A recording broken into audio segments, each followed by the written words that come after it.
Pendant que tu souffres, tu fais la pieuse ou bien le pieux, alors que tu es charnel.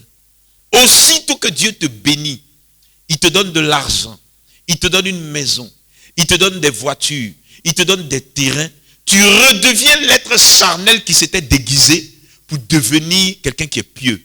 Tu es une menteuse et tu es un menteur. Voilà pourquoi depuis tu galères. Dieu ne te donne rien. Ce n'est pas qu'il ne veut pas te donner, il ne veut pas que tu te suicides. Pourquoi? Tu n'es pas converti. Si vous voulez inviter toute l'église à une grande fête, puis cachez-vous, vous allez être étonné. Ceux qui sont assis là, vous allez être étonné. Il y a une qui va danser Mapuka, parce qu'elle n'est pas à l'église, elle l'a oublié. Il y a une qui va danser coupé décalé. Alors, il y a un problème. Il dit, est-ce que tu es sûr que tu connais la vérité? Écoutez, je me suis toujours demandé, mais pourquoi on souffre? Pourquoi on galère? Contrairement à vous, moi je m'assois pour méditer. Ah Seigneur, tu peux nous donner les 5 millions, les 10 millions, les 15 millions, les 20 millions. C'est chaud, c'est comment? Il dit, vous avez un problème. Est-ce que vous savez pourquoi on tombe malade? Un chrétien tombe malade parce que Dieu appuie un bouton pour sonner une alarme. Toi, te mettre à genoux là, ça te donne des boutons. Maintenant, il dit, connais la vérité. Le mot vérité, il y a quelque chose dedans. Écoute, dans le mot vérité, dans le monde spirituel, il est écrit que tu devais te marier avec un Japonais. Tu as pris un petit djoula là-bas, tu l'as épousé. Maintenant, le petit djoula n'est pas dans le mot vérité. Parce que dans le mot vérité, dans le monde spirituel, c'est un Japonais que tu dois épouser. Maintenant, comme tu n'as pas épousé le Japonais, tu déclenches le malheur dans ta vie.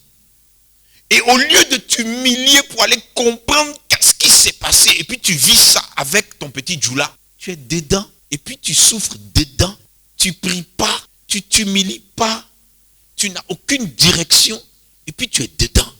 La vérité, c'est que tu es dans le faux. Parce que ce n'est pas ton époux qui est là.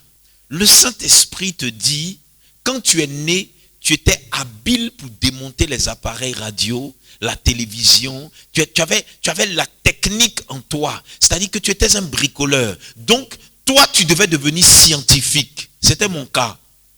Donc, au lieu de devenir scientifique, je suis devenu autre chose. Donc, Satan peut te faire partir hors de la vérité et tu te plais dans le mensonge que Satan t'a donné. Puisque Satan donne des visions. Satan rentre dans les songes, dans les rêves. Mais il dit, vous connaîtrez. C'est comme un ordre. Reconnaissez que vous ne lisez pas la Bible dans la semaine. Mais si vous ne lisez pas la Bible dans la semaine, comment vous pouvez connaître la vérité?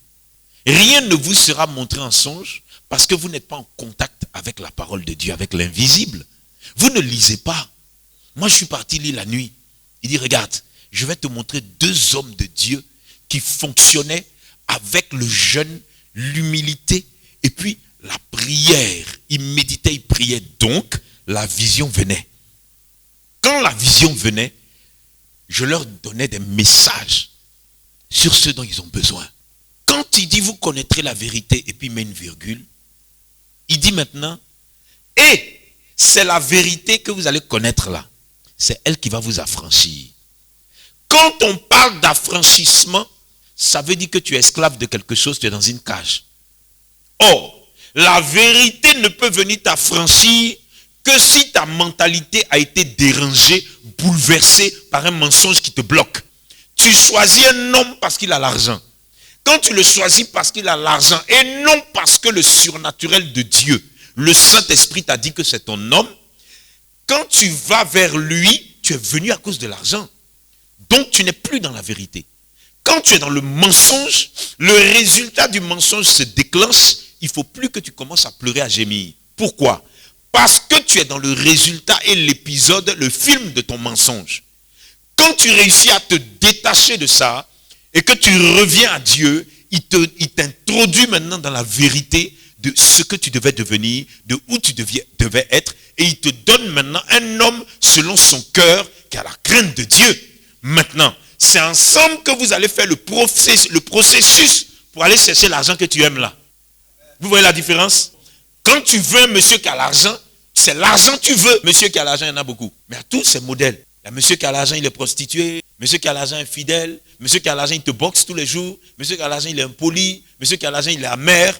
Monsieur qui a l'argent, là. Il y a tous ces modèles. Maintenant, comment la vérité qui n'est pas une créature, qui n'est pas un homme, qui n'est pas une personne, qui n'est pas un ange, peut t'affranchir? Pour affranchir quelqu'un, il faut briser ses chaînes. Pour affranchir quelqu'un, il faut briser ses liens. Pour affranchir quelqu'un, il faut le prendre, le libérer, le délivrer. Et il dit, vous connaîtrez la vérité et la vérité vous affranchira. Allons dans 1 Jean 5, verset 6. Suivez bien, hein? C'est lui. La Bible dit c'est lui. Vous connaîtrez la vérité et la vérité va venir briser vos liens, briser vos chaînes.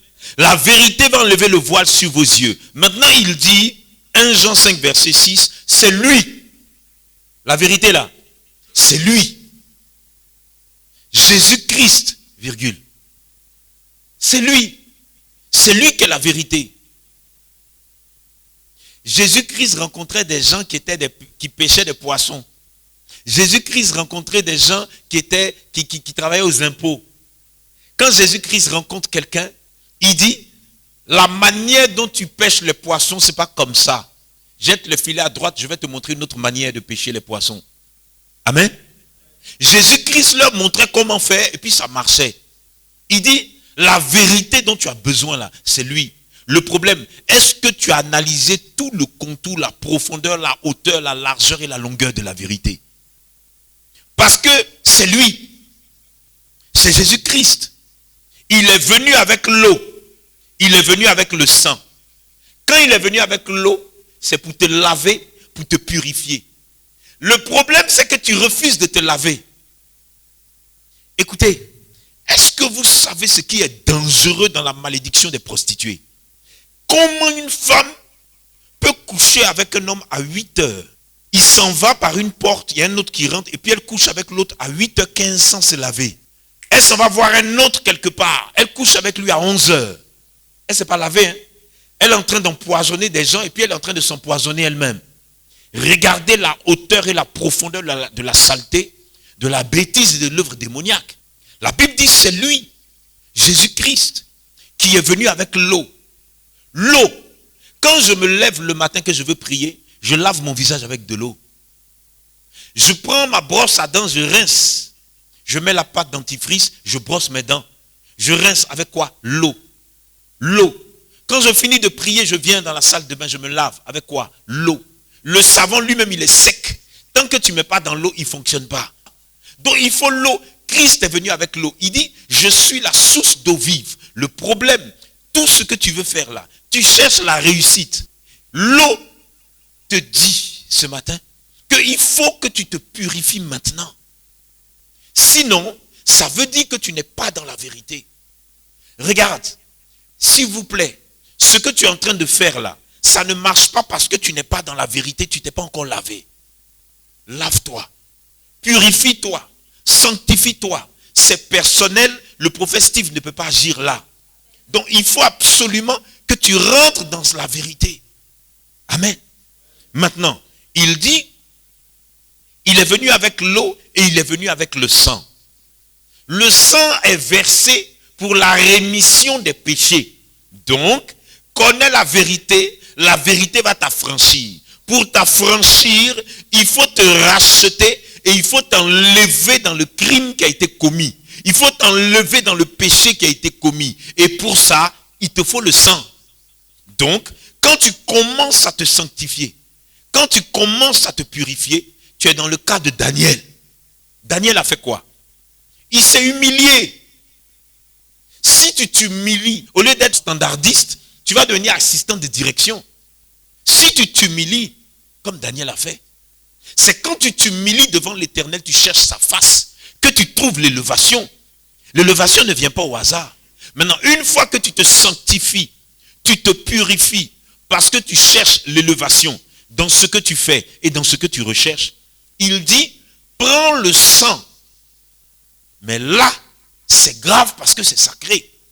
le sang de l'alliance nouvelle éternelle, le sang qui a été versé pour la rémission des péchés, le sang du rachat, le sang de l'alliance nouvelle éternelle, si tu t'en vas là-bas, il faut être sûr de ce que tu fais. Le problème, c'est que combien d'entre nous se sont lavés, se sont purifiés, et puis ils ont touché au sang de Christ et ils ont retouché au mensonge. Tu n'es plus dans la vérité. Il dit, il est venu avec l'eau, il est venu avec le sang. Il n'a pas pris l'eau seulement, mais il a pris l'eau et le sang. Et c'est l'esprit qui rend témoignage parce que l'esprit est la vérité.